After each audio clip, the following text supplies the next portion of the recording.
All right, everybody, welcome to BO Boys for Thursday, July 10th. Fuck it, it's a raw feed. We're doing it live in studio. I'm Clayton. Yeah, I'm Pat. Clayton, we have a special guest. He has got his hands over his face because we want to be surprised by the look on his punim because he is our guest from The Direct. Our chief superhero correspondent, David Thompson, has seen Superman and he can now reveal his face. Let's see the punim.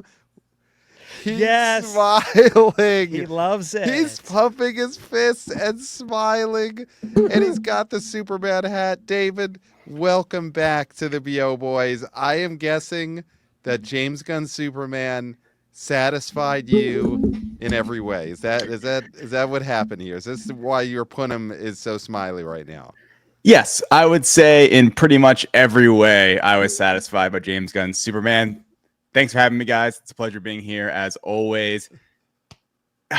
Man, am I happy with this movie. And this comes, by the way, up front, like, ladies and gentlemen, I got comic books next to me. Like, I'm a fan. He's a fan. I'm not a critic, huh? Like, I'm a Superman fan. I'm a Superman comic book fan. And that's kind of what this movie is. It's a Superman comic book on the big screen. So for me, man, I absolutely loved it. And it seems like other people are too. And that's the thing. Like, me loving it's one thing, but other people liking it is a whole other thing. So happy to be here. Really excited to talk about its box office prospects this weekend. Well, let's talk about the screening itself, because I want to be there. I want to put the wanna BO boys, wanna BO girls, wanna BO people in the screening room.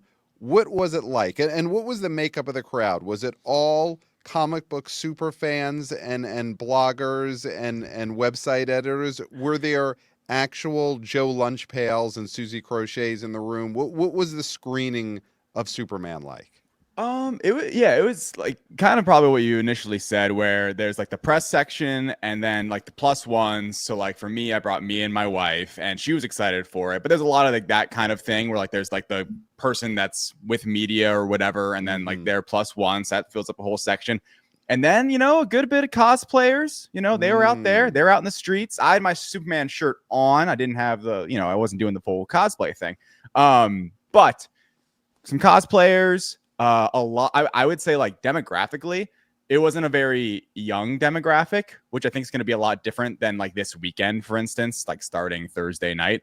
But in the screening I was in, jam-packed, because it was media and early access for like just fans and I think influencers and stuff. So jam-packed, pretty raucous crowd, a crowd that I love to be in for these type of movies where we're cheering, we're clapping, that kind of stuff's happening. Some pretty loud laughs.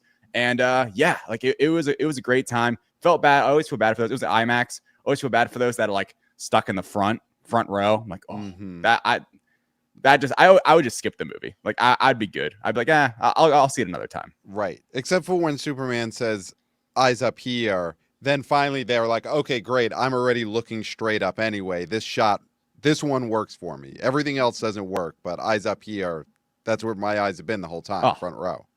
Excellent point. Yeah. It actually is, that's in the movie, surprising enough. It wasn't cut.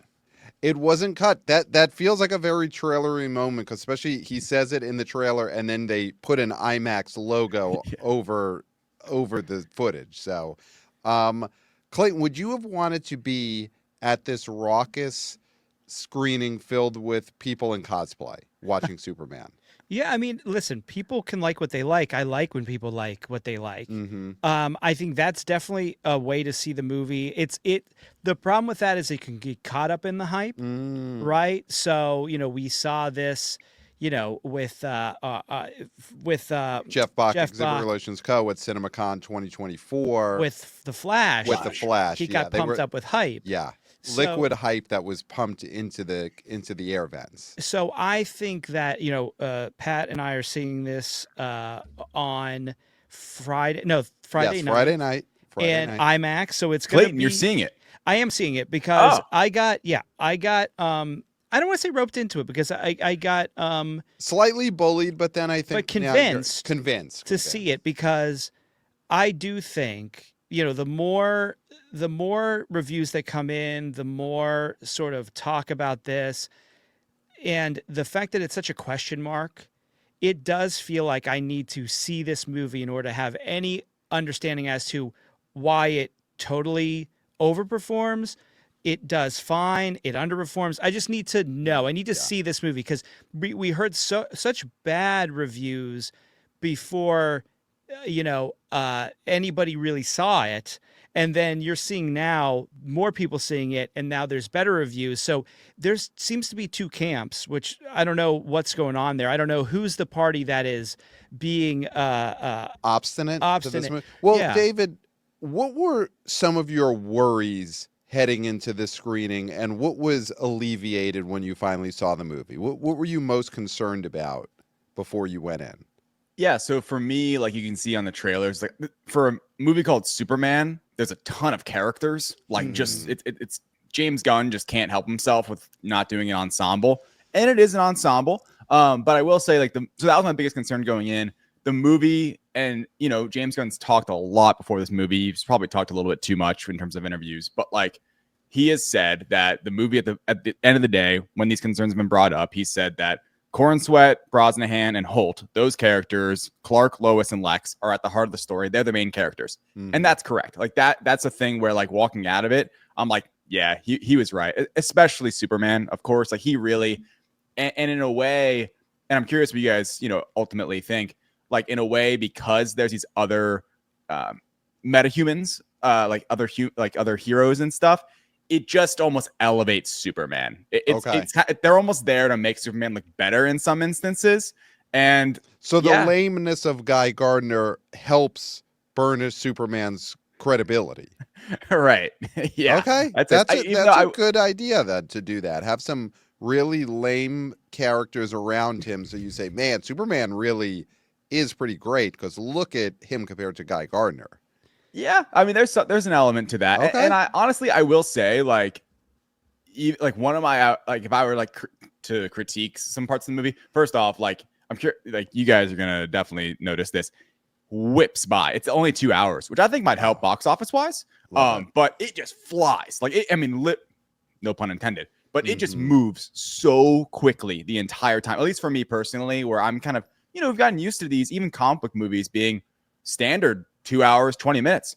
The Batman was like 2 hours and 40 minutes. And I love that movie, but I love this movie too. And it's 40 minutes less. So that kind of gives you a sense of like what they're trying to do, the story they're trying to tell. And even though I had those feelings about the characters going in, and I mentioned that Superman kind of is elevated because of them, I still walk out thinking, we're not getting all these characters like fully fleshed out in this like amazing way, like even compared to the Guardians. But to that effect, Guardians is a team movie, and this one's not a team movie, but there's like a team on the side. So anyway, it's pretty interesting. I've loved seeing the reviews coming in after seeing it Monday, just to kind of like hear what people are saying. I mean, I think final thought on this, really, if you're a comic book movie fan, if you're a comic book fan, a DC fan, it's hard not to love it. But I could see if you're not that, maybe having like, I could see the issues that you would have with it. Not to get too into nuts and bolts of it, but I could see where it's like, okay, maybe like you have an issue with this, issue with that, issue with this. And the problem is, guys, man, like with Superman, because of the DCEU, Man of Steel, Henry Cavill, and just the Zack Snyder of it all, it's not even their fault. It's just the fandom, the toxicity around the fandom around that. It's really hard to really have, I think, level and balanced conversations in this day and age about a movie like Superman, because I was getting nailed in replies on Twitter and stuff just for having my own opinion as a fan, right? Wow. Like, and it's just it just kind of is what it is, but it does take away a little bit from it, where it's like, I just want to rave about this movie, but there's gonna be some guy being like, oh, it's never gonna be Man of Steel, or oh, this, that, and the other. So it sucks. There's a little bit of that toxicity still, even though I will say the movie actively tries to put themselves away from the past. That I can say for certain. Okay. Were there Zack Snyder protesters outside of the screening you were at? Were there actual wood picket signs? And they had sort of like a grayer look to them. Yes. Sort of washed out and dark. Yes, yes. And they sometimes go into slow motion as they protest. Were they out there saying we need a different Snyder cut. We want the new third Snyder cut of the movie. They want Snyder to recut the James Gunn movie. Yes. Yeah. Is that what they're protesting for now? Is they want Snyder to recut this movie? What would satisfy the Snyder fans? More Cyborg, for sure. They got to add Cyborg to this movie. Is Cyborg in this movie? Is he one of the Super Friends, or is it Cyborg is out of the DCU at this point? No, but I will say there is a female character that works alongside Lex that has cyborg-esque abilities from the comic books. Okay. It's different in her abilities. It's character from the comic books. I won't want to give too much away, but like there is something so maybe if you are a Snyder fan, go see it for her, because there's some like cyborg-esque, representation. To answer your question though, what will satisfy Snyder fans? What would make them happy? I don't know. I don't care. And this is coming from a guy. I saw Man of Steel in 2013. I was in high school. I love that. I've defended Man of Steel like my entire life, it feels like, as like a good movie, even though I understand where maybe it's not a good like Superman movie. I've always enjoyed that film. I am just trying to move past that so much now. Like it's just it's so, and that's what I'm talking about, the balance of it. Like it's hard to be like, I love Man of Steel. I want to defend that and like these certain ways about like what I liked about that movie. Oh, like and then trying not to then align with like it's Snyder or nothing, and honestly, I'll be I think it's just more and more life goes on and time moves on. I'm curious, like in a while after this movie comes out, it just all feels fake. It just all feels like it's like AI talking to me at this point. I've never met someone in real life that actually believes that. And I think Clayton asked, or at the beginning of like picket signs and stuff. The one thing I did hear Snyder related at the screening, there was one thing. I walked out and there was some influencer with their camera out and lights out asking people what they liked. And one guy literally just said, I think Man of Steel is still better, and then walked away. So that was pretty much it. But even then, I don't think he was like a Snyder guy, but maybe, who knows? I guess there's always been those, even back when there was the different Batmans, there's always been a level of, not my Batman, I like this better. Although I do think there wasn't the ability to then make that your personality. Right. In 1989, there weren't a lot of Adam West is the only true Batman, just screaming at people going into Batman 89. There weren't a lot. There probably were a few. There were actually. I think there were people, but I think the thing was there just wasn't the mechanics to make them be heard as much, and then other people jump on that bandwagon. Right. And they'd write a letter to Parade magazine on, the Sunday edition. Yeah. And say, hey, I don't know why people go see this Tim Burton. Adam West is the only Batman, rest in hell. Whatever you would write back then to Parade magazine. And I think it's unfair, too, that, like, just because you like this version automatically in some people's minds means that you hate every other version of Superman, except for the first one, which I think everybody is like, well, that's like a Bible. So you can't say anything bad about that one. But then anything after that, you can say, oh, well, I'm Snyder or die or whatever. You know what I mean? Right. Does this new Superman, is this the closest to capturing what people liked about the original Richard Donner 78 Superman, the sort of like more light, fun, gee whiz, believe a man could fly? Because then you had who directed? Oh, it was a Bryan Singer Superman in the early 2000s. Yeah. Then the Snyder Superman. Those were both kind of the same palette. They were darker and meaner, and Returns is terrible. Yeah. Returns is the Bryan Singer, and there's no one outside of theaters protesting for Bryan Singer cuts of Superman, right? He doesn't. Does he still have a fan base that wants to see his new Superman cut? Maybe another X-Men cut. I will say though, speaking of like Zack Snyder of it all, I wonder if in 2006 was also a Donner cut of Superman 2. And I wonder if that was actually the like good comp back then of like, I don't know, we're fans, because we ended up getting the Snyder cut. Because we got the Snyder cut in HBO Max in 2021, that's really what solidified, this craze, because it was like the first time in this kind of scenario where an internet Uprising actually worked. Like they Right. they actually got their cut. But I mean, we do have a Donner cut in 06 of redoing Superman 2, even though that seemed more like, I don't know, a personal thing or more from a fandom perspective, not like people or viewers were dying to see that. Mm-hmm. So is this a more fun Richard Donner style Superman, or is that what this feels like? Yeah, good question. I would say yes. Comparatively, absolutely. Like comparatively, it's not even close. You know, even someone who liked Henry Cavill and liked that version to a certain extent. Like I didn't like the later, like BVS and Justice League's an abomination. Mm-hmm. But like someone who likes Man of Steel, it's completely different. Tonally, it's not even remotely close. I mean, if you just know James Gunn as a I mean, he is the judge, jury, and executioner of the DC Studios brand now. Like when he making Superman, he pretty much, from what I can tell, he could ask for notes and ask for edits, but there's no Kevin Feige over him now. He is Kevin Feige. Wow. Like that's what I'm saying. Like he has full control. But to answer your question more succinctly, yes, I would say it definitely emulates the music's back to a certain degree. It's like a remix of it, but we do get that like orchestral moment. And it does emulate more of what that era was. The Christopher Reeve Superman. And I think Corenswet is more of a parallel to Reeve than he is to Routh from early 2000s and Cavill as well. Like he really does emulate that more. It's a lot more lighthearted. There's a lot more like the kind of the gimmick of like Clark and Superman and kind of how that works, where it can be played for laughs, but also there's that charm to it, which people really like from the 78 version. Like everyone always notes of just like how differently Christopher Reeve acts as Clark compared to Superman. Mm-hmm. That's a little bit more in this because that's really very far away in the Henry Cavill version. And mainly, I will say, I think maybe the biggest touchstone, because the original 78 Superman is this massive, you know, similar to Man of Steel.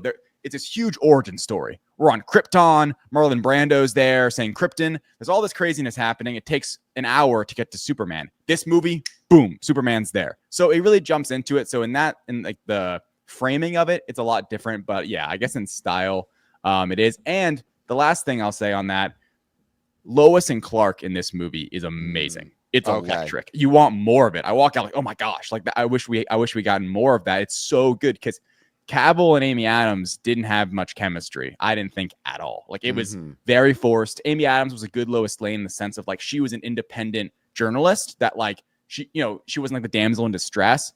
But compared to, you know, Margot Kidder and Christopher Reeve, who actually had chemistry in the original Superman movies, that's almost the part I would say it's most back from that original generation. Yeah, Cavill couldn't handle that smoke. No. And Amy Adams, her Lois Lane wanted to be in a spotlight type of movie. Yes, she did not want to be in a superhero movie. Now, what I'll say about this Clark Kent / Superman thing, which always seemed pretty goofy back in the day, because you could obviously tell that Clark Kent had an amazing physique. He was a buff guy. He was a strong guy compared to most of the other people in the office. Mm-hmm. Nowadays, a bunch of pencil neck geeks. Yeah.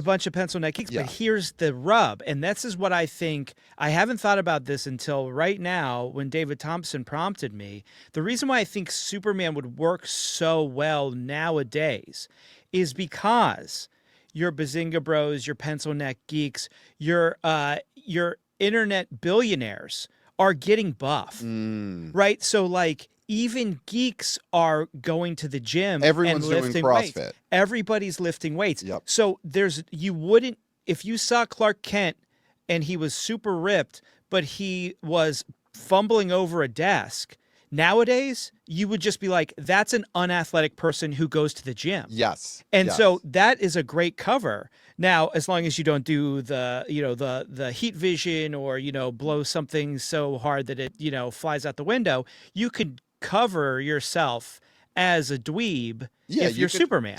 I'm on a chicken and broccoli diet. Yeah. I'm on the Kumail chicken and broccoli. Yeah, I mean, Kumail's another exactly. great. Yeah, absolutely. Yeah. His superhero career went nowhere, but he did really reinforce that Clark Kent could be Superman. Yeah. And I think that will be his legacy. Or no, as a or film Clark actor. Kent isn't Superman. Well, right. You know Clark what I Kent mean? could just be Clark Kent. He could just be Right. Clark Kent. Anyone Exactly. could be Superman. Anyone could be Superman. That's what I think. Yeah. Now, not to give away spoilers, is that part of this? Do people just think that he's just a gym rat? No, but I will say Nicholas Hoult as Lex Luthor is like he's a towering guy, so that helps. I would say. I mean, that's the villain, but he's not super powered, but it does kind of make Superman not look. If Nicholas Hoult was, I don't know, 5'9" or something, if it was Tom Cruise, Superman would look like this.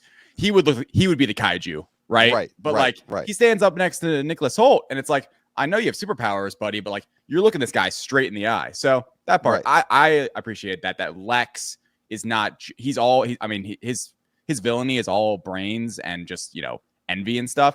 But he is physically touting because they hired they cast another tall actor.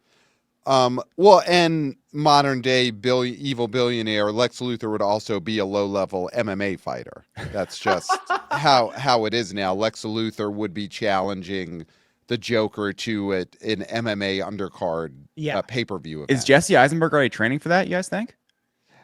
I don't think he's going to be in the Social Network 2, but I wish he would, and I wish he would take that as an excuse to just get a personal trainer, have it paid for. Yeah, just call Kumail. And just be like, Kumail's a personal trainer now, I think. Give me that chicken and broccoli. I mean, I don't know what else he's been doing. Yeah. Right. Yeah. No, I think personal training is the way to go for him at this point. I want to talk about Nicholas Hoult here. He is an actor that I think we all like a lot. Whenever he pops up, you always forget that you like him, and then you see him, and then you like him. I mean, Renfield, terrible movie. He's good in that. He's good in the Clint Eastwood movie. He's always good. One. Yeah, I like that. The Menu is great in The Menu. Great in The Menu. Great dweeb. Makes total sense in this casting. But thinking of box office, I do have a little bit of an issue in that they didn't use any of those, either the Superman role or I think the Lex Luthor roles where you do it, you could have cast a movie star that would have brought something extra to this movie. Not even necessarily making it better, but just being a draw. I mean, obviously the prototype is Jack is the Joker in Batman 89. And they didn't go that route. And I wonder if that's a missed opportunity. Even if Nicholas Hoult is good in this movie, he means absolutely nothing to drawing people to a movie as opposed to if you had cast Brad Pitt as Lex Luthor. So somebody who is an actual movie star where that's the draw. You go with an unknown for Superman and you go with a big movie star for Lex Luthor. So, I mean, what do we think? Is that a missed opportunity, even if we do like Nicholas Hoult? And who could that have been? Is there someone who would have made sense in the Nicholson as the Joker spot for Lex Luthor? I mean, I'm trying to, and we're low on stars, man. We're low on that kind of star, like in that same sense. It's Leo, and Leo's never going to do that. Well, if you're thinking of an older star that still can bring in an audience by themselves. Yeah. It's unorthodox. Okay. Denzel Washington. Yeah. So we saw him in Training Day, and he won an Oscar for playing a villain. Yeah. And he's Gladiator 2. He's the only reason to have gone to that movie. Yeah. Absolutely. And so shave his head, make him Lex Luthor. I mean, that is, he's the sort of star power that we're talking. Yeah. 'Cause you can't really think of anybody else along those lines. Sandman, yeah. Sandman. I mean, but he's not a draw at the movies. I mean, I think he is if he wanted to be. I think it's the Lex Luthor part, the way they did the Batman villains in the 90s. If you plug in a movie star, that's a big hook for people to pay attention. And again, I get what James Gunn wanted to do here is just everyone is a unknown to / streaming Emmy winner, which means nothing, Rachel Brosnahan. But that's the one part. Lex Luthor could have been a bit of a movie star stunt cast that they didn't go to. I mean, well, Clayton, you obviously had the one the other day when we were talking at the water cooler at BOHQ. we'll run this by David. If DC had just backed up 15 Brinks trucks and gotten RDJ to be Lex Luthor, this grosses $1 billion with their eyes closed. That honestly would have been awesome. You know, he's going to be busy being Doctor Doom now, but I could see him more as Lex than Doctor Doom. And that would have been crazy. And it's funny, you know, you mentioned Jack with Batman, but Superman historically has done this whole like buoy idea of casting the parents as being really famous. Like Man of Steel, Bryan Cranston, Russell Crowe were both his dads, and that's kind of where they did that idea in this one or in that one. And in this one, yeah, I mean, look, I agree. I think like and I think it's actually really smart by James Gunn. Why we spent? I mean, now he's leading the studio. He has a much better sense of like costs and stuff. This is, I mean, I hate to say this. This is a relatively like inexpensive cast compared to what they could have done. Right. I mean, RDJ is $80 million. RDJ is like absurdly expensive now. The back end. Anyone you're mentioning, really. And by the way, you mentioned Denzel. He's allegedly going to be, I mean, not even allegedly, he is going to be in Black Panther 3, whatever that is. So Ryan Coogler's already got that. Ryan Coogler's already doing that. He's one step ahead. Yeah. Yeah. It's tough to think of who that would have been. Because, I mean, that's what the Richard Donner Superman was. Superman's kind of an unknown, but Gene Hackman's a big movie star playing the villain. Yeah, but exactly. Male stars over 60 that aren't Tom Cruise. Clint. I mean, could you have had Clint shave his head? McConaughey makes he open movies? Like, is that a does that even matter? And that's the other thing is, does McConaughey open movies? And I don't think he does. Right. I feel like it's Brad Pitt. I mean, here's someone who's been behind the lens for a while, directing a streaming movie, but Bradley Cooper is Lex Luthor. Would that have been stunt casting? I've never seen him play the villain, but I think that's that type of star that you throw that on a poster and it means something to people who maybe don't care that much about comic books. My generation, I think Nicholas Hoult is in line with Bradley Cooper. Okay. Wow. Okay. Interesting. Wow. I mean, I'm not saying that Bradley Cooper. I think Bradley Cooper is great. I think. I mean, I'm always happy when I see Bradley Cooper pop up on the big screen. Like, you know, it happens a lot. Yeah. But I think Nicholas Hoult. I don't think this is a thing. It's a complicated conversation because I don't think Nicholas Holt's selling tickets for Superman. If I'm being frank, I don't think that's the case. I think he's a really good casting. Hand selling them on a corner where he lives. Yeah. But he's a recognizable actor that people like you guys said, it's someone that people enjoy seeing. He's well cast for the role. He's well suited for the role, and he does have that like just that twinge of star power. But no, I mean, look, this is calling the movie Superman. It's the most IP play you could make. Like it's not trying to sell tickets to anything else. It's literally trying to sell tickets just on the name. At least that's what I think. Obviously, the marketing push has been, you know, amazing. It's been they poured so much money into that. I can only imagine. But it's Superman, and this is we are here. We have entered the Phantom Zone because up to this point it was always it's Superman, not even historically massive at the box office, but the most well-known hero on planet Earth. Is the movie good or not?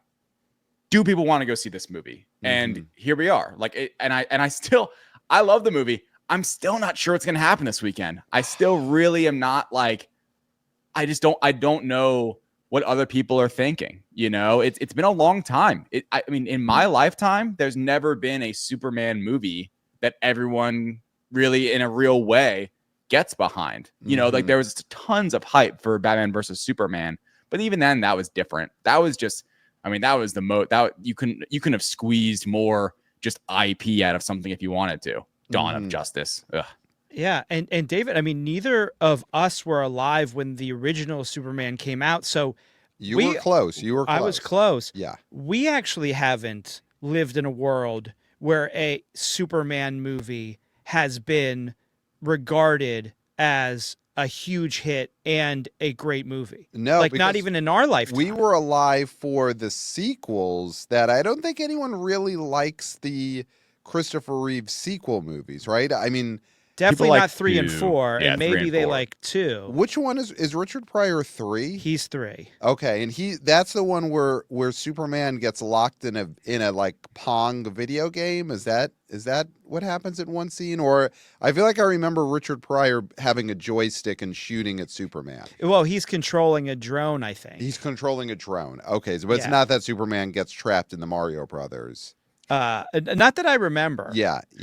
But even just having to debate which of those things happened shows you what a derided movie that was. That it's like, did he get trapped in a video game?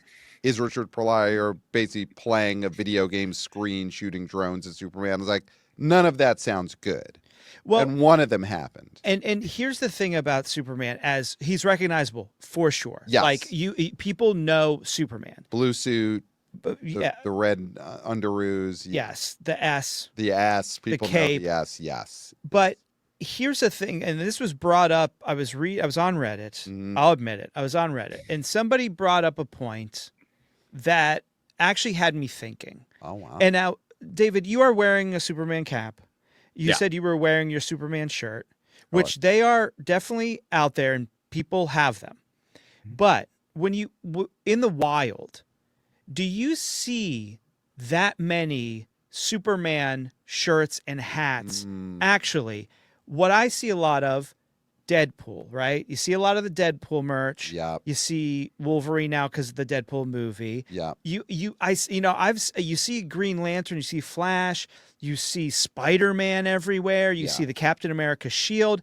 Joker, of course. Joker is being tattooed on people's bodies permanently. Yes. But I don't see a lot of Superman out in the wild. And I think that's the difference between people loving a character and people being aware of a character. Yeah. I think the awareness of Superman is so high. Right. But the interest, I don't think like hardcore interest from a general public who's like, I'm going to wear one superhero shirt. It's probably going to be Batman, Deadpool, or Spider-Man. Mm-hmm. It's not going to be Superman. So that's one of those things that you as a fan of the comics and as just a fan of the character are definitely going to go see this movie. You already did.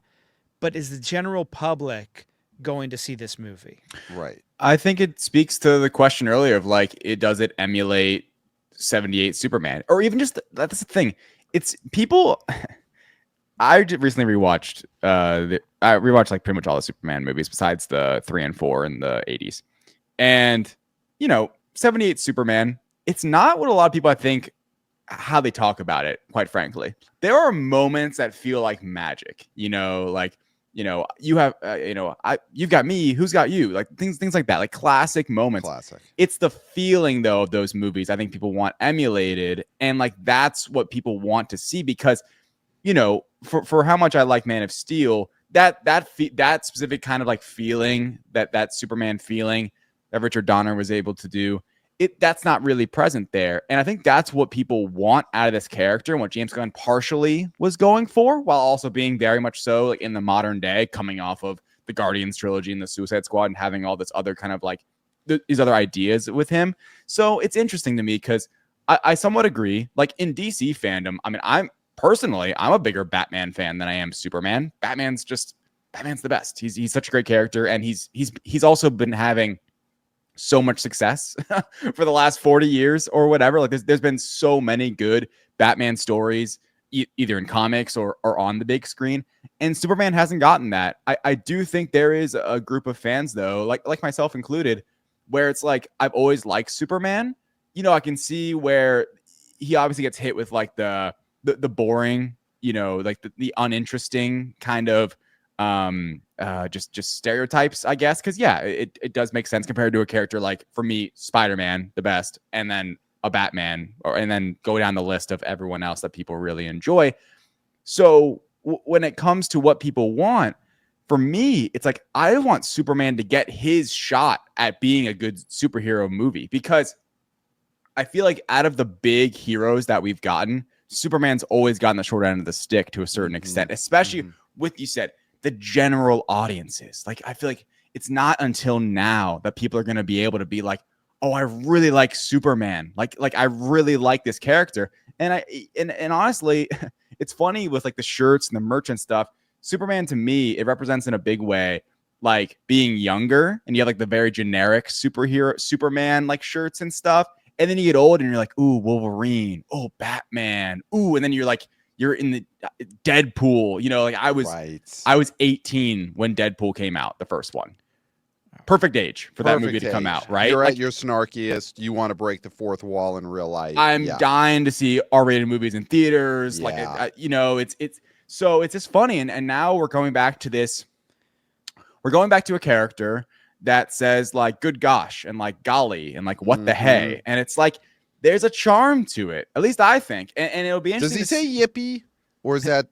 Is that just the pod racer? Crypto might have let out a yippee at one point. I don't remember. I mean, we'll get to Crypto, but he Superman is an aw shucks, old fashioned, salt of the earth, middle America superhero, and maybe that is what people want right now. I think it might be, honestly. Like they might be sick of just hanging out in Gotham and the grime and that's killer clowns running around and just sewage dripping on your superheroes' heads. Maybe they want just a superhero with some straw in his teeth. Here's the thing. Yeah, you go. No, you go, David.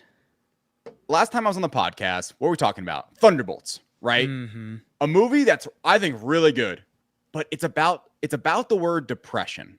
It's literally, that's what it is. It is a depressed superhero movie. Our characters are all depressed in their own way, right? And it's about overcoming that.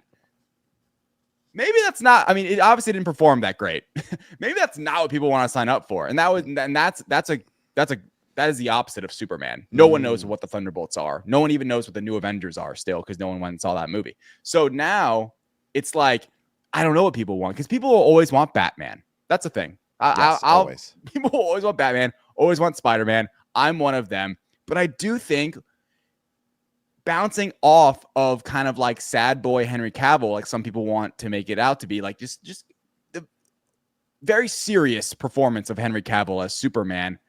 I think people want this shining light James Gunn. And by the way, back to the whole star of it all and like who's selling the movie. It is James Gunn at the end of the day. That's your star. And I think, people go online about like, does he have a huge ego and stuff? He might deserve it though. It is James. I think he knew that. He's like, I put my name on this poster, a James Gunn film. I'm pretty much 4 for 4 when it comes to superhero movies, and a big time 3 for 3 with Guardians, as they're all not only critical successes, audience successes, but box office successes.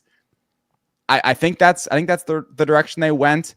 And yeah, I'm genuinely like, it's hard for me. Like, you bring me on as a superhero correspondent because I love this stuff. I don't know if everyone else is going to. I mean, I'm raving about it. And I honestly have some friends that are now interested in seeing it after what I said, because it's like, oh, this is different. And here's the thing, guys. This might be something to talk about. This is a starting point for a new universe. Like that, I think has some appeal for people as well that didn't see Thunderbolts and are like, I didn't like Captain America. And boy, am I tired of this Disney Plus shows for Marvel Studios. This is something different, man. It feels so unique. The DC universe is so much different than the Marvel universe. Marvel is much more grounded than what James Gunn is building. He's really taking inspiration from the comics. And those people that know DC versus Marvel, DC's always been more fantastical. They live in a place called Metropolis, right? Like there's Gotham. It's not supposed to be this Earth. And I'm curious, that to me gives me the biggest beacon of hope for the box office of like, maybe people are excited to rally around a new universe that's not Marvel. So it's almost like those that were huge MCU fans, pre and up to Endgame, maybe you're like, hey, this is something new and exciting. It's getting good reviews. I'm going to go see if I can get into this on day one. Yeah.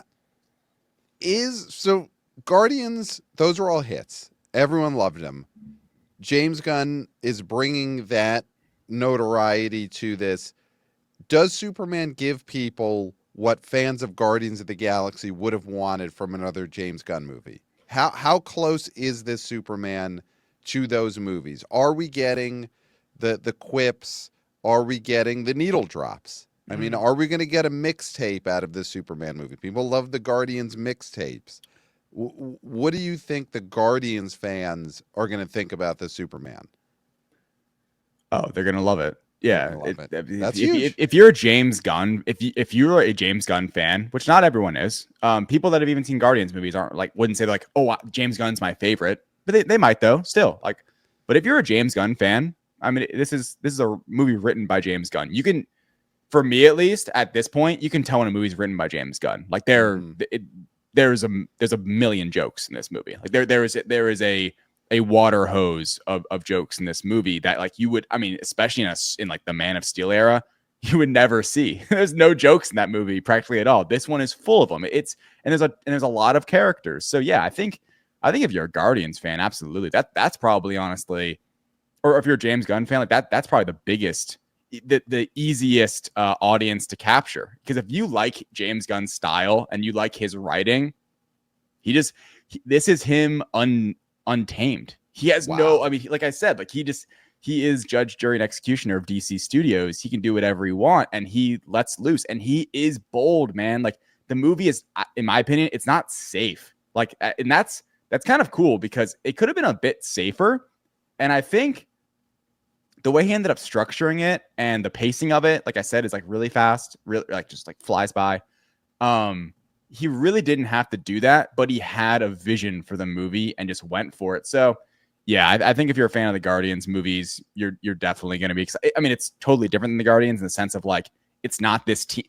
Guardians is such like an obscure team in space. Like that's such a whole different vibe than this is supposed to be Superman. But you really feel the similarities in the writing.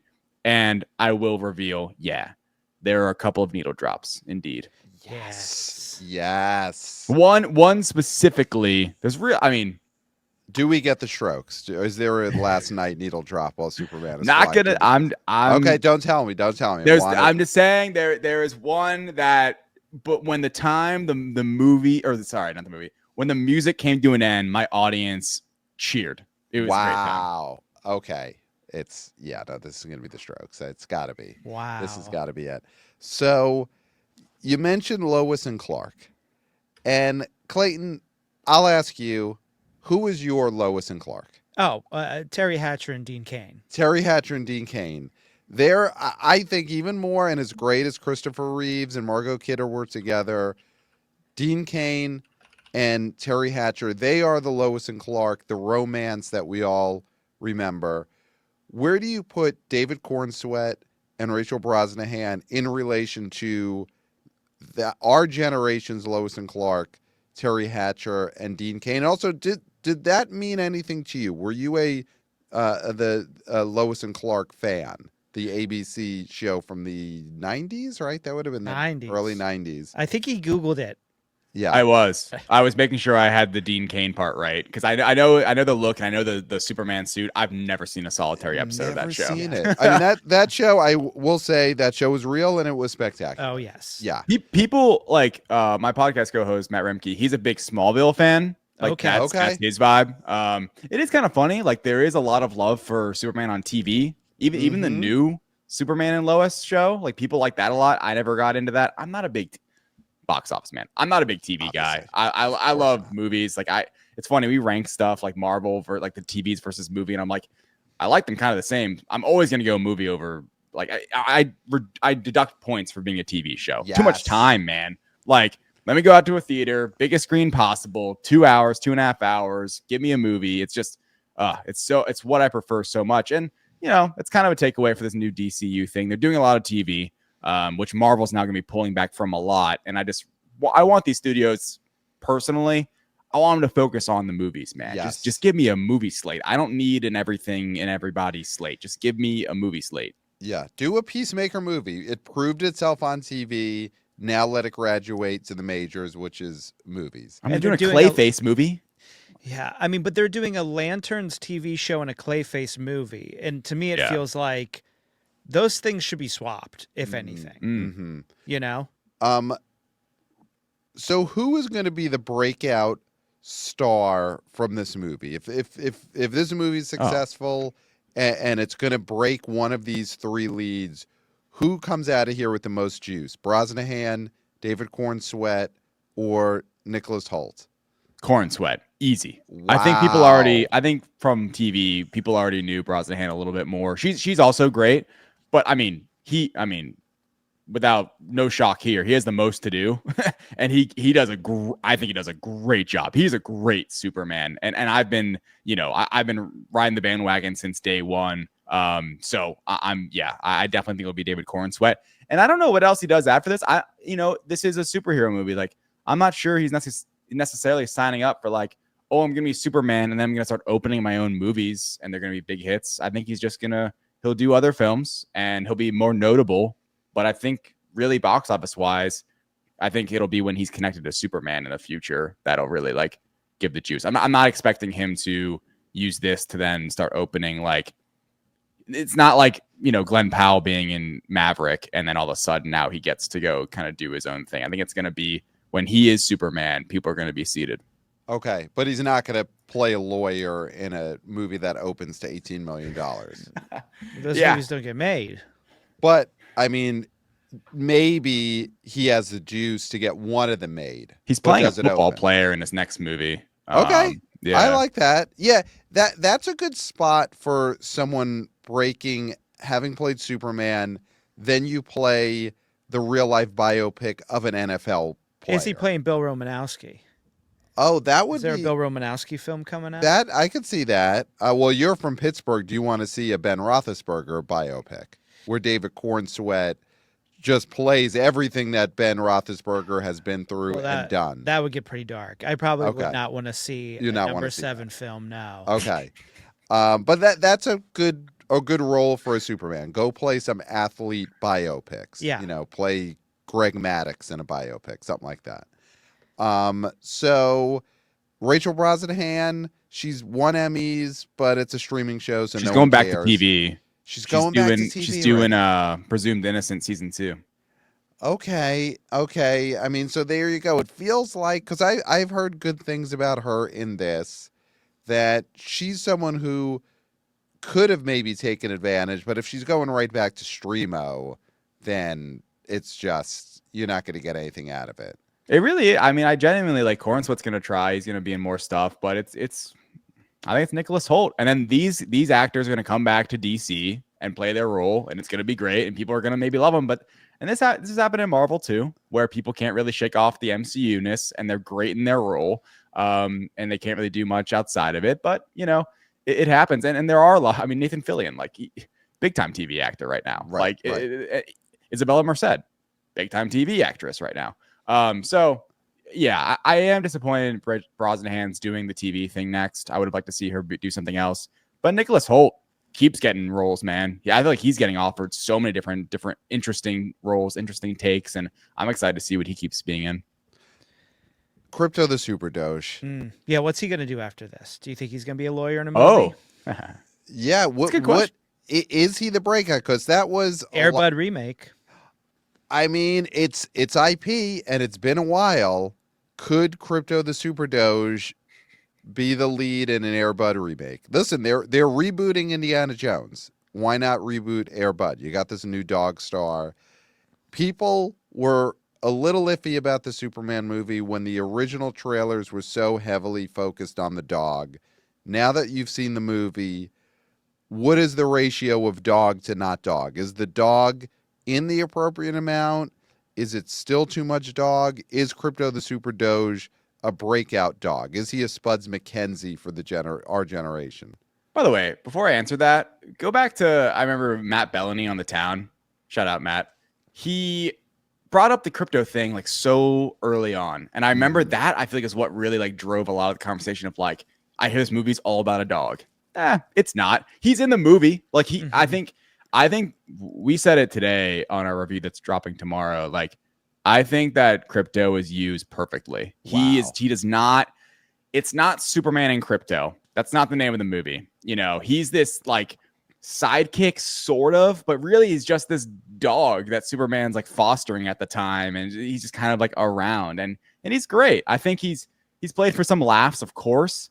And it's the whole, James Gunn loves to have, he always has like an animal or animals in his movies. It's a recurring theme. It's just what he does.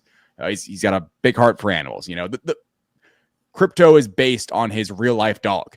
So anyway, with all that being said, I think Does Crypto speak like Rocket Raccoon? Okay. No, he's a dog. Like he's literally just like, imagine a normal dog that's not well behaved, but just can like fly. And even then, he's not like overpowered. He's not like doing crazy stuff. Like I said, he's just kind of there, sidekick, something to, you know, save and get, you know, help. And he doesn't take over the movie. Like for me, I thought he was used really great, and he didn't overstay his welcome. There's plenty of just Superman without the dog, which I think is important. Okay. Now, and just to be clear, because last summer, Eli Roth based a whole movie, Borderlands, an adaptation of a very popular video game. He unlocked that movie when he saw his dog taking a shit. Yes. We got that information directly from our chief video game correspondent, Danny of Ice Screen, You Scream 4, number 4 movies. He informed us that a dog's poop inspired Borderlands. And that had been verified because I looked it up. Yeah.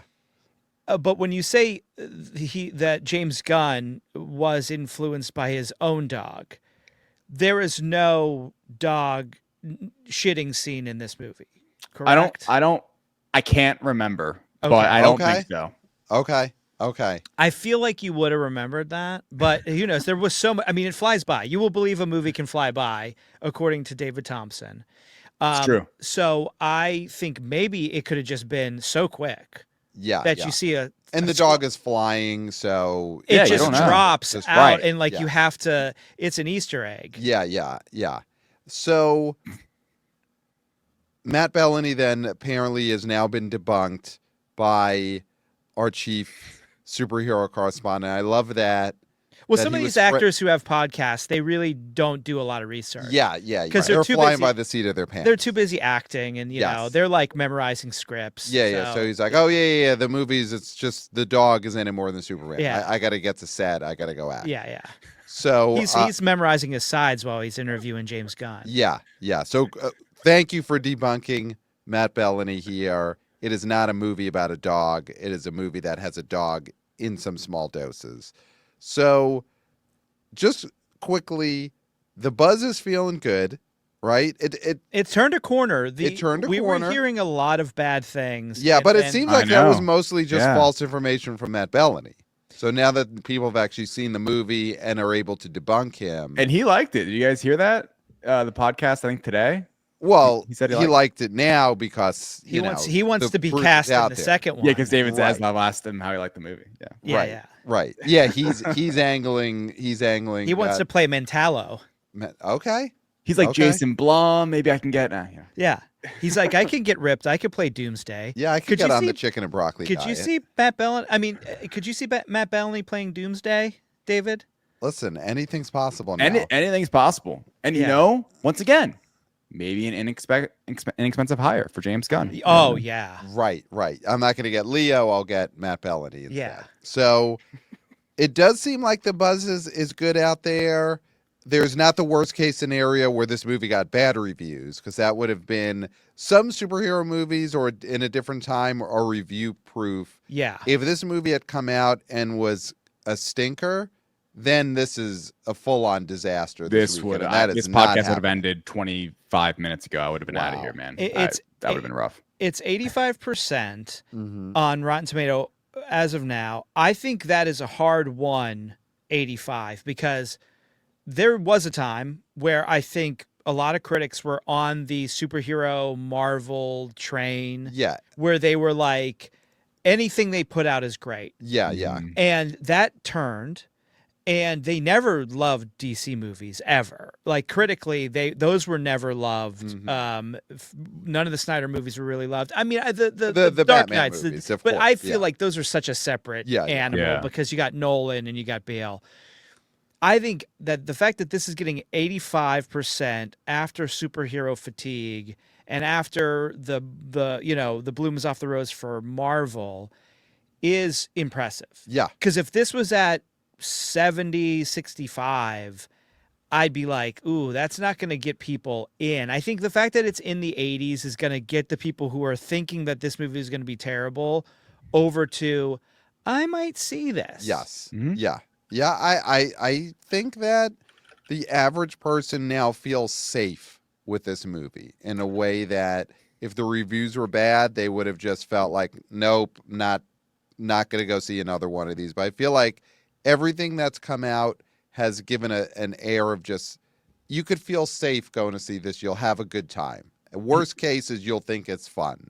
Yeah, I think so too. I think a lot of people that aren't liking this movie just don't either initially. If you, it's the opposite of what we were talking about earlier. If you go in and you didn't like Guardians, like you're not a James Gunn fan, you might not like this movie that much. And because like it's just James Gunn has a style to him. He really does. He's very in these types of movies. And I think that what this movie, I think in many ways, like people are responding to, is that it sets out to do this kind of like one idea. It's got this idea to it. I'm not going to reveal, and they execute on that idea. Now, if you don't like the way they go about the idea, the story structure, things like that, like how many characters there are, sure, I get the negating the points, but there is the theme of the movie, and I think the ideas behind it, I think for me, it really did. I think with people, it's really resonating with a lot of people where they're walking out of the movie happy. They're like, oh, that was a lot of fun. I feel good. Like I feel, and then I think it's a sign of the times a little bit. Back to what we were saying earlier. Maybe this is what we need right now. A story that we need right now. A Superman movie we need right now where Superman's been an underdog in terms of the box office. It's never really, it's not Batman. It's not the X-Men. It's not Spider-Man. It's not Avengers. Hell, it's not even Iron Man. Crazy enough. It's not even Deadpool. Definitely not Deadpool. Nope. It's not Deadpool. Yeah. So before we get into our predictions, just want to get your thoughts on a few other non-Superman movies. Yeah. I mean, looking ahead, Fantastic Four. What's the temperature on this one right now? Because I mean, we've gone back and forth the last few months, and I think leading into the last few weeks, the BO boys we've gotten higher on Superman. But Fantastic Four is the one that seems iffy. The Marvel, is it superhero fatigue or is it full-on Marvel dislike now? And it feels like that's kind of riding into the Fantastic Four. But what do you think? What is the buzz on FFS, Fantastic Four First Steps? Yeah. The buzz is a couple of things. One, I think the movie's going to be really good. I would be surprised if it's a bad movie. The buzz seems all very positive, and like the quality, at least for like, you know, an MCU fan like me and a giant movie before we have this for Marvel Studios exclusively. 18-month break, you know, which is massive. We have a Sony release with conjunction of Marvel Spider-Man film next July, 2 weeks after the Odyssey. If that hits, we'll see if that date moves. But right now, I mean, it's going to be this and then a long break for the MCU in theaters. So a lot is riding on it. And I think there's this pull happening right now in terms of what you just mentioned with the maybe Marvel fatigue and disinterest, and then the Pedro Pascal of it all. And I think a lot of people really just love Pedro, you know, materialists, overperformed. You know, I think a lot of people saw that movie just for Pedro Pascal being in it. This, of course, is a huge IP play. Fantastic Four back in the MCU. It's a big deal. It's a major deal for comic book, you know, nerds and fans, like getting them actually in under Kevin Feige's tutelage, essentially, like just like Deadpool last year. It's a really big deal. But sitting here today, what I will say is I think that it will make less opening than Superman.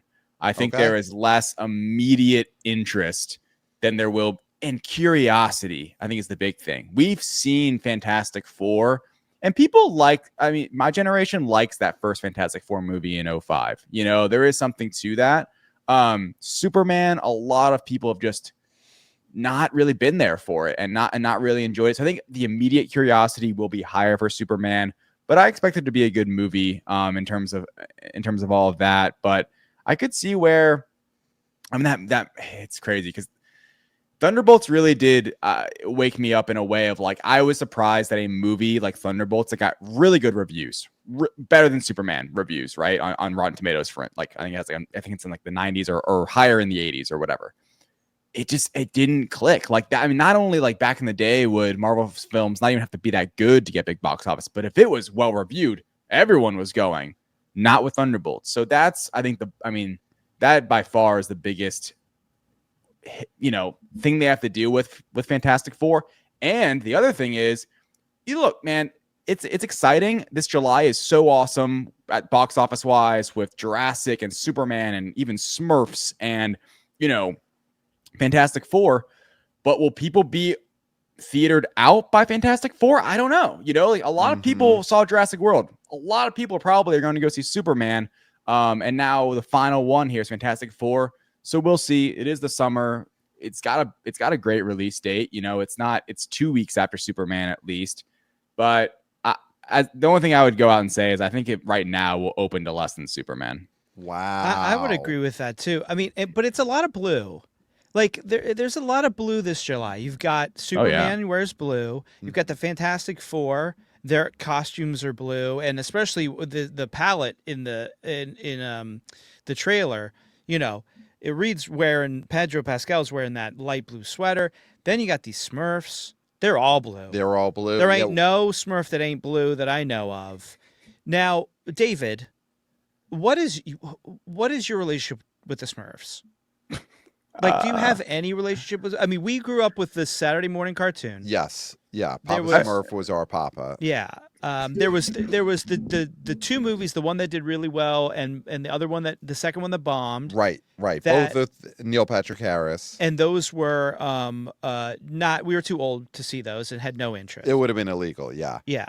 Are you a Smurfs guy? And are the Smurfs? Are they comic book adjacent? Do comic book fans count the Smurfs as their own? No, I have like no affiliate. I remember the cartoon as a kid, reruns and stuff, but I never saw those. I've never seen a Smurfs film in theaters. And honestly, like if it wasn't for like shows like this, I would forget that movie's coming out. Wow. Well, next week we will have on our preview episode for the Smurfs, we will have a Smurfs super fan, Tony Zarrett. Just a known internet figure, and he is on here because the word is these are not his Smurfs. That is what I have heard. So he will be on the show previewing the Smurfs, and I think he's going to have a lot to say about it. So there will be no lack of coverage of the Smurfs on the BO Boys. That is for sure. Oh, I drafted the Smurfs. I forgot about that. So go Smurfs. Well, let's quickly touch on the draft because you also have Superman. I sure do. So proud of that pick. First overall, maybe not the right choice, but I'm happy to have it. Yeah, I mean, right now, we're gonna get into our predictions. It's gonna open big. There's no at this point, I think, fear that Superman is gonna open to 65 million, be a disaster. That's not gonna happen. So how are you just feeling about the draft, your spot in the fantasy league, which we do have to have an episode where all of us get back on to talk about the state of the league. But you're sitting pretty, right? Are you in second place without Superman having opened? Yeah, I'm doing. I think I am in second place.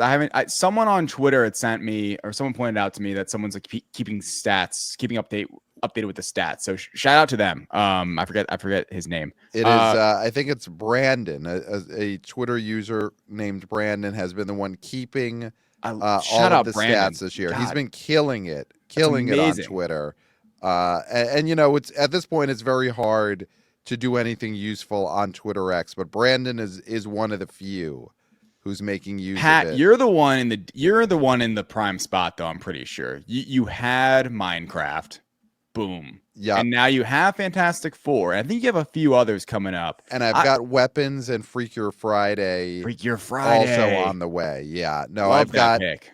If I could keep it close heading into Fantastic Four, I've got a shot to just go completely nuts in August. I know. I really regret my Elio pick. Even though for where that was in the draft, maybe I could have done better. Like I'm looking at it right now, but overall, I think I did okay. I kind of went with a few like safe IP plays. I have the Captain America movie, like I mentioned, Elio. I got Smurfs. Dogman was an early win for me, That which was a I was good one. excited That was about. huge. Yeah. Who drafted Sinners? Sinners, was that Austin. So right now, God, according pick. to the great Brandon of Twitter X, who's been keeping track of this, Austin has 205 points. David, you have 116. Christopher has 112, but I think Christopher's kind of done in terms of his big releases. Clayton is 105, so he just had Jurassic World and F1. And I'm in last, I've got 99, but I've got 3 movies still to come, including Fantastic Four. I don't trust that math. Shout out, Brandon. You're a great guy. Pat, I need you on this. I want to see the official BO Boys update. Yeah, I will get with in there. that much. Yeah, he's got Austin with that much, but I think Austin now is done in terms of his releases. Sinners was that's Sinners massive. Was got it. I pick 24 I'm looking at. Well, Austin also does. I'm pretty sure he still has the Naked Gun. Yeah. And he had Lilo and Stitch. Yeah, he had Lilo and Stitch. That's a big one. Yeah. Yeah. So we've got to do, all of us get back on a special episode and do a State of the Fantasy League episode. It's coming to a close pretty soon, a couple months, right? Yeah. But yeah, Superman, this is your big stand, and it's so fitting. It had to be that you had this movie, and this is David Thompson's last stand. And before we get into our predictions, any Jurassic World Rebirth thoughts, how it's doing? What is your thoughts on having seen the movie? And did you partake at a 7-Eleven and buy any Jurassic World Dr. Pepper cans? Because that was the big co-branding opportunity that we covered last week. You will not believe it, but I do have a Jurassic World Dr. Pepper can in my refrigerator right now. Yes. I got a 12-pack. I didn't like the dinosaur I got, though. I didn't even recognize it. It was not Dolores, unfortunately. It wasn't the mutated big head. No, I didn't. It wasn't even a dinosaur from the movie. I don't remember seeing it. It looked like a big grown Dolores, which I wasn't excited about. So I did. I am one of those people. So on the movie, I liked it okay. I enjoyed it. You know, like it was one of those where I hated the latest Jurassic World movies. They were like, I absolutely loathed them so much. And this one, just a simpler plot, just a fun idea. You know, I went and had a good time. You know, it was one of those, 4th of July, 5-day weekend, popcorn movie. It all worked out great. Scarlett Johansson, now #1 box office earner of all time. Congratulations to ScarJo. By the way, do you guys see that list? The top 10? Yes. Only one man stands without Marvel on there. Shout out Tom Cruise. Wow. And I'm not. It's funny. And everyone thought he was going to cameo in the Doctor Strange movie. Yeah. And he didn't do it because he knew, I got to be the only guy in the top box office earners that doesn't have Marvel on me. It's a flex. I'm not gonna lie. It's a flex. It's a win it clean. Yeah, doing it real, doing it live. I will say, on its box office, I was thinking maybe people are tired of the dinos. Nope, they're never going to be. They are going to be Jurassic World movies, I think, every 2 years for the rest of our lives. Yeah. Like, I think this is the bulletproof IP where it doesn't matter who's in it. Even though there was a huge cast, it doesn't matter what it's about. It could be every single summer. One could open to $100 million. I genuinely think that, even if the quality's bad. And this one, I thought the quality was fine. I thought it was better. I mean, I think it might be for me. I've never seen the Jurassic Park sequels personally. Okay. So I think it's probably my second favorite Jurassic movie. I think it was better than any of the Jurassic World movies before it. I've seen them all, and I have this as the 3rd best Jurassic movie ever made. Yeah. And I thought it was fine. Yeah. Exactly. Only the first one's good. I mean, the first one is great. Yeah. Everything else has been bad to fine. Well, because the Wonder, to me, not a critic, huh? Like the first one is the only one that can actually have the wonder that it gives, because it is the first one. It's like Jaws. It's like even Star Wars. For a lot of people, it's even Superman. You know, you believe a man could fly because back then it was like, how are they doing this? You know, how did they make it look like this? So yeah, but for Universal, man, between this and the Minions and Despicable whatever, like it just over and over. Mario now, but to a lesser extent, they can't really expose that one quite as much as they can these other pieces of IP. We're going to be getting this stuff every single year. Yeah, but no Megan. Universal cannot have Megan every single summer the way they hope they could. I think what you do is you have the beginning of the next Jurassic movie. You have one of the dinosaurs step on a Megan doll. Yes, eat a Megan, just and roll it around in its mouth, stick out its tongue. There's still some Megan on it. Pull it back in, chomp, chomp, chomp. Yeah, that gets a full standing ovation. And then you have Borat come down from the sky, splat on the dinosaur, and say, "My wife." Yeah. And then, boom, you're in the new Seltzer and Friedberg movie. Yeah. That's opening 4th of July weekend. I always try to pitch normal movies, and they always end up being Seltzer and Friedberg movies. Yeah. I think that's just like my sort of taste. Yes, your taste is Seltzer and Friedberg. Yeah. So yeah, I do think full on destroying Megan in a Jurassic Park movie is some people will love that. They'll love that. Let's get into our predictions for this opening weekend. So this is Superman opening weekend of Friday, July 11th, 2025. So David, you are our distinguished guest. So would you like to go first, second, or third with your predictions? Yeah, I'll kick it off. Kicking it off. Here we go. All right. Number 1, Superman. Dun, da, da, da. Happy to say it. I'm going $132 million. I'm going on the high end. Yeah. I love honestly, it. like, it's the high end right now. That ain't that crazy compared to big Marvel movies in the past. Yeah. Like, and there's a lot of juice. Things getting a ton of great reviews. I mean, it might go under that. Like, we'll see. James Gunn I think is a very, for general people, he's a really trusted director in these roles. Like, where it's like, if you like at a passing glance Marvel movies and you see James Gunn, oh, okay, that movie's probably going to be good. And it's Superman. Good reviews. And of course, I want that for the draft. Jurassic World number 2. I'm going to go $40 million on Jurassic. I think it's going to be a solid second weekend. I think a lot of people are just going to be at the movies this weekend. Boy, is it hot everywhere in the country. Just, get out, get into the movie theater, go watch a movie. F1 number 3, 15 million, I think. What a great movie. I loved F1. Oh my gosh. Like, I really, really enjoyed the movie. Probably my movie of the year at this point. Like, just right up my alley. Had so much fun with it. I love Kaczynski so much. Like, just please keep making these types of movies. We really need them. Shout out Apple. They did it, guys. It's did it. Real. Are they going to do another one?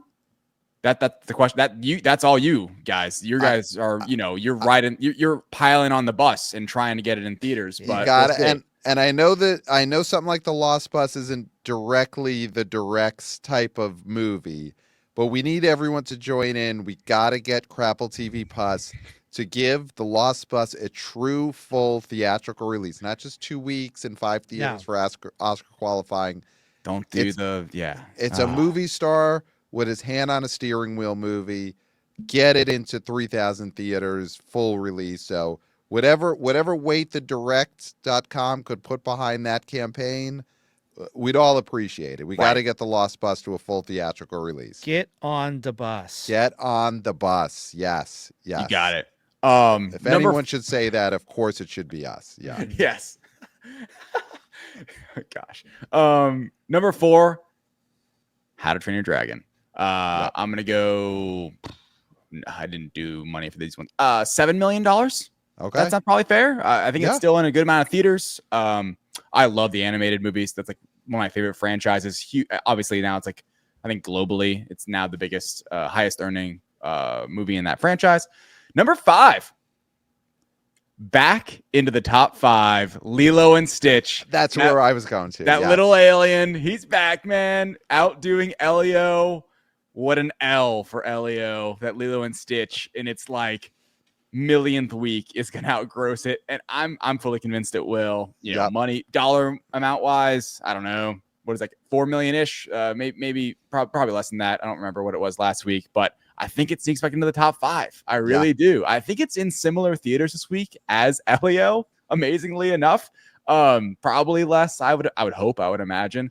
But yeah, I mean, what a sensation. Some kids still going to want to go see that or go rewatch it. I don't know. And I think because Elio is such like a untrusted like animated movie, that still is kind of the kids movie in theaters, quite frankly. So yeah, Lilo and Stitch. Yep. And I love that you've now branded him, and this is why you got to watch the YouTube to get the full story. He's L-E-O. He is L-E-O. Yeah, 100%. Even though I drafted him, but whatever. That's why I'm mad. Right. Yeah. He was a bust for you. It's personal. Yes. You have to give him the business. Clayton, would you like to go next or last? I'll go last. All right. So, of course, number one's going to be Superman. I'm going to go 117. I think he's going to... 116 was the Man of Steel number. We're getting over that. I like that. But I don't know.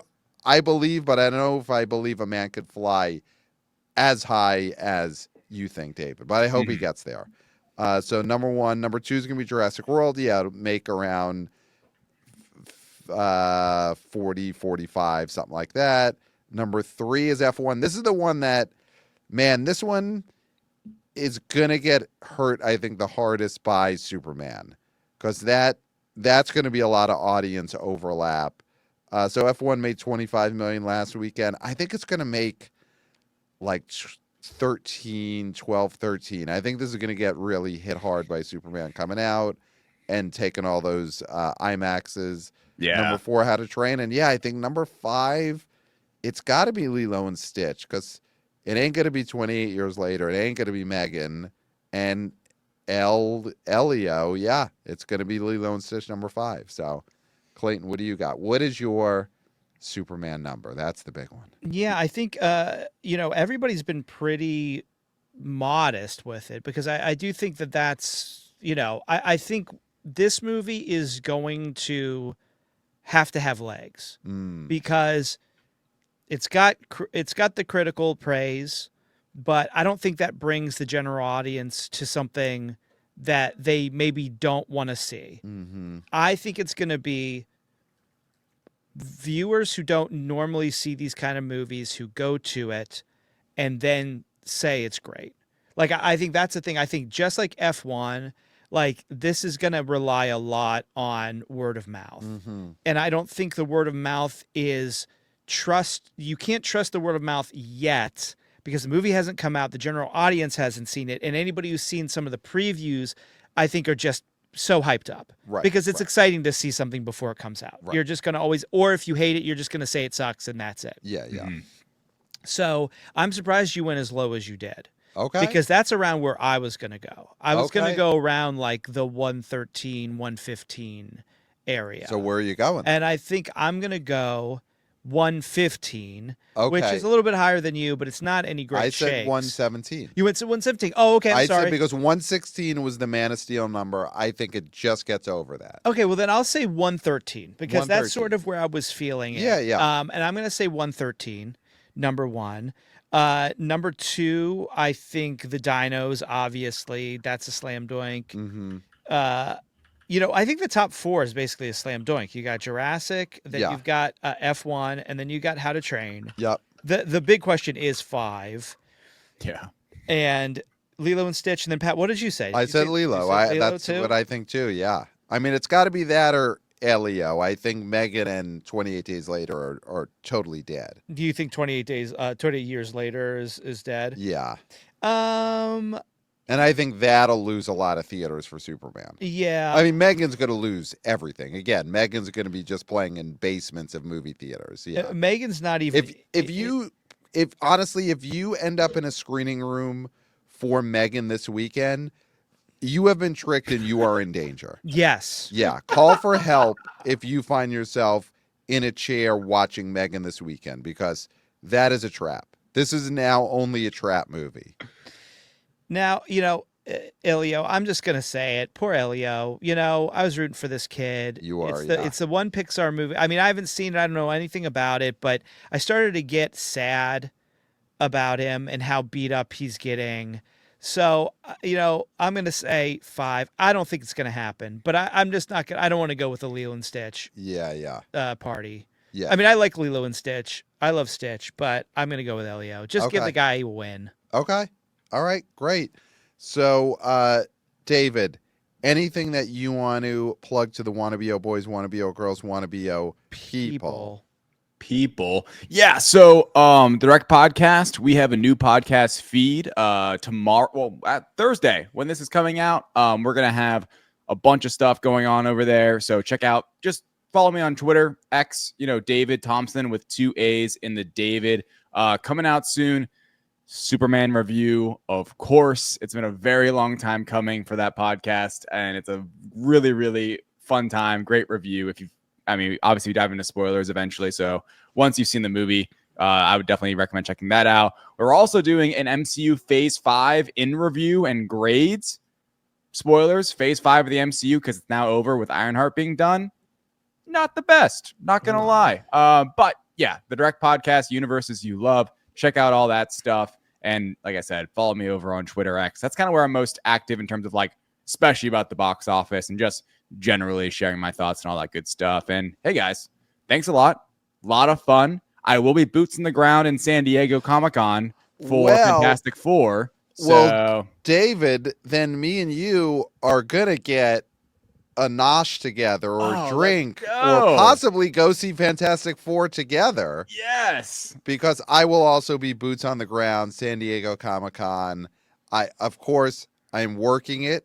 Not going there as a fan. Yeah, but I will be there. So yeah, we are gonna hang in San Diego. We're gonna be doing it live from San Diego. Yes. Let's go. I mean, there we go. We should set up shop just outside the convention center. Just put our put a booth right there. Get some microphones and let people watch. Let people watch the magic. I'm sure it would get more attention than Hall H. Yeah. Yeah. There we go. So, this is huge. All right, so I will see David Thompson in San Diego. This is gonna be fantastic. So see you there. Of course, email us, theboboyspodcast@gmail.com. Follow us on social media at theboboyspod, on Instagram and TikTok. Of course, Wannabe O VP of Interns Christopher killing it with the vertical clips over there. Subscribe to the Substack. We are YouTubers. Hey guys. So subscribe to the YouTube channel. We got full episodes. We got clips. We got everything there. So subscribe to the YouTube channel. 5 stars on Apple Podcasts, and that is it. That is all I got. Pat, I finished. Perfect. And you've said it all. Yes, definitely. There's nothing left to be said. Great, so we could all leave now. Except for, until next time, we'll smell you at the box office. Nailed it. Hey, guys.